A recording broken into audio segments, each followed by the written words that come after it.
The Sentinel walked alone through the vast space of the Pantheon's hangar. She couldn't stay at the lab. It was among the destruction on Jannistar. Her quiet footsteps echoed as she made her way for a small ship, which she boarded. "Where are you going, Sentinel?" The box asked her. "I don't know." She answered as the ship turned on slowly, humming as the lights faded on. "Why not teleport?" The box asked. "I can't teleport to I don't know." The Sentinel snapped. "Is there another reason?" The box asked. The Sentinel hesitated as the ship flew away from the Pantheon. She flew slowly between the two halves of New Earth. She admired the stars above her as she passed. "I want to see it all before it's gone." She flew the ship through the ruin of what used to be Earth. She glanced over the scorched side of Jannistar and the remains of the moon. The ship sped past and the stars stretched around her as she left the system. She pulled a few levers and the ship came to a slow stop, floating in space. She didn't understand what it was she was planning on doing, but she knew she had to do it. She planned on saving the multiverse alone. The stars ahead of her were burning, melting into nothingness. Space ripped and warped, glowing dark red, and pulsated ever slower, like the dying beat of a heart. The Sentinel looked around, staring at the constant expanse of the edge of space, warping and dying on both sides for what appeared to be eternity. She was floating on the edge of the dying universe, with no idea how to stop it. She angled the ship down. Below her, there was a planet, alone, dark red and black from a distance. Intrigued, she flew in for a landing. The planet was like a forest of dark looming vines, glowing with a faint dark red ambience. The ground was black as night, and the sky was stained purple. When the ship landed, dust billowed on impact into the air. The Sentinel stepped from the ship and landed softly on the ground. She walked around until she noticed a figure ahead of her, sitting on a stone. She approached the being and stopped when she recognized it. "Celeste?" she asked. "What are you doing outside the Extraverse?" "I would tell you, but I have been trying, and I cannot." Celeste turned around, unsurprised by the Sentinel's presence. "What do you mean you can't?" The Sentinel stepped closer and sat down next to Celeste. "Time will not allow me." Celeste looked up toward the sky, watching the warped stars spiral into oblivion. Celeste stood up and held out his arms. Plasma poured from his fingertips and flooded the sky, lighting up the planet with a dim brightness. "I can slow the end of the universe from here and give us some more time," he explained.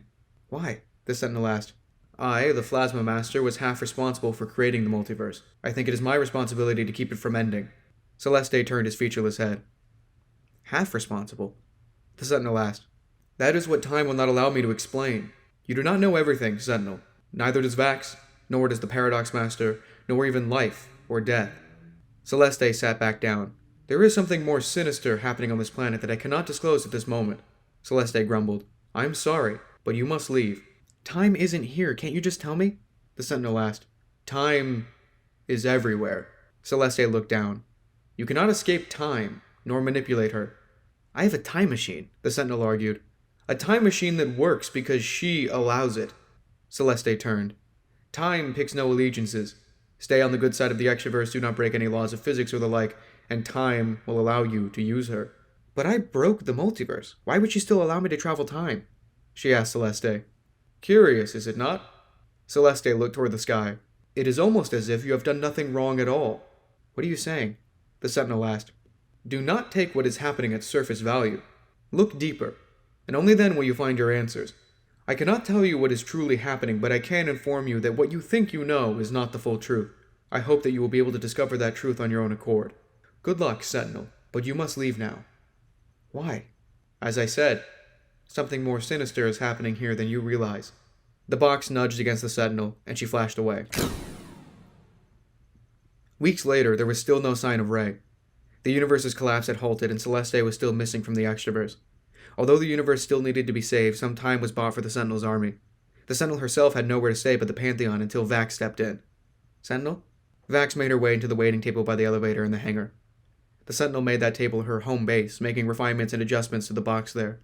Vax came with coffee and sat down next to the tired Sentinel. "You shouldn't be staying here." She slid the coffee slowly across the table toward the Sentinel, pushing her stuff out of the way as she did. "Where else am I supposed to go?" the Sentinel asked. "My lab is gone. Again." "I just got a place on Amalga 5. Vax smiled, nudging the Sentinel. "That perfect town I was talking about?" "Just because the universe's death is on pause doesn't mean it's over." The Sentinel looked to Vax. "No, but it means we have more time." Vax smiled, nudging the Sentinel. "Come on, cheer up. Even if it does end, we should use the time we have.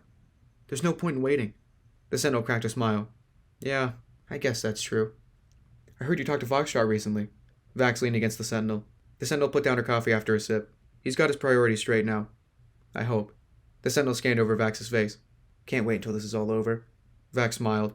"I can finally explore space without having to worry about killer squareheads and crazed gars, or the universe ending. Not that any of it can't be fun sometimes, just until it gets a little too dangerous." Vax chuckled. The Sentinel smiled, staring out of the hangar into space. She sat up straight when she squinted. She saw a small figure approaching. What is it? Vax asked. A terror.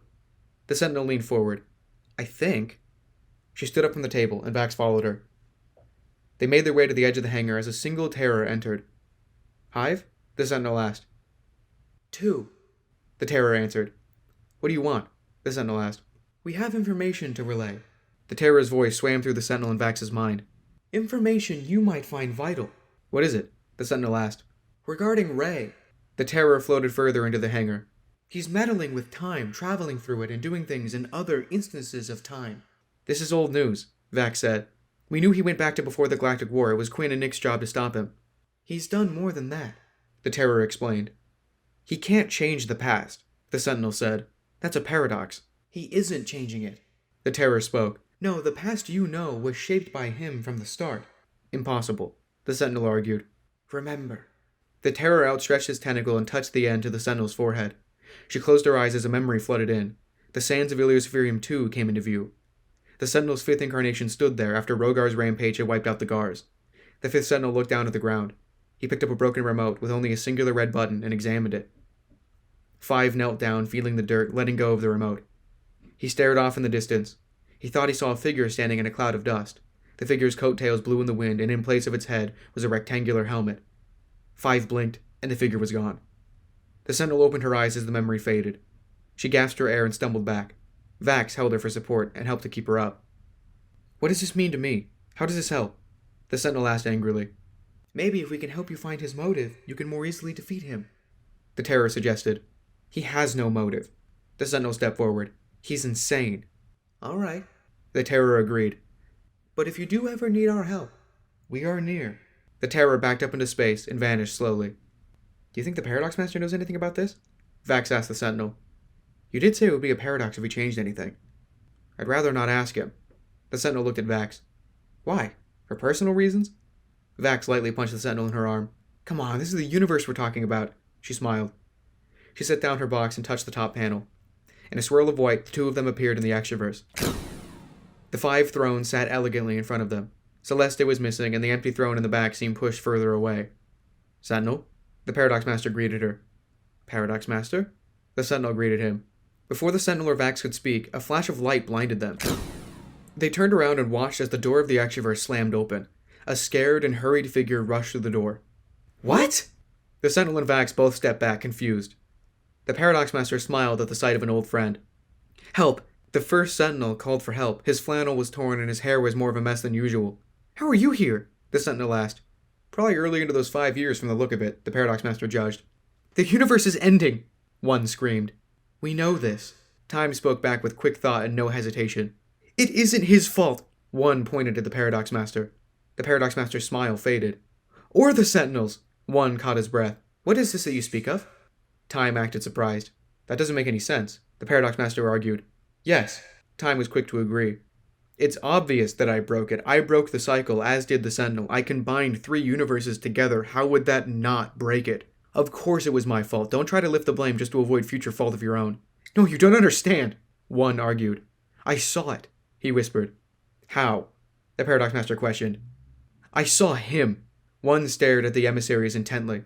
He pointed his finger forward, which at first seemed like an arbitrary direction, but as Vax followed the path of the point, she realized. The empty throne? She whispered. You know, Celeste told me, the Paradox Master said. Silence! Time yelled. The Paradox Master looked to Time with a suspicious tilt, sharing the same inquisitive look as the Sentinel. Celeste does not know of what he speaks. He is but a child. Time shifted in her throne. He knows nothing. What exactly is it that Celeste is doing right now to postpone the universe's collapse? The Sentinel asked Time. Time hesitated and didn't respond. What is he doing? The Paradox Master asked. It is too complicated to explain to mortals. Time answered. You made me immortal, the Paradox Master reminded Time. What's Celeste doing? He asked. Fighting it back, Time answered quickly. How do you fight the universe? Vax asked. By being a celestial being, Time answered. It was evident that she was growing impatient. No more questions. Leave. I have so much more to say, One begged.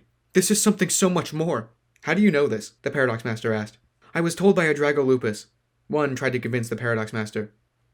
Come here. He beckoned for One. The Sentinel realized what was about to happen. Don't. I have to. The Paradox Master extracted a rev stone from one's forehead and placed it in his pocket. Where am I? One looked around. I wiped your mind. Go home.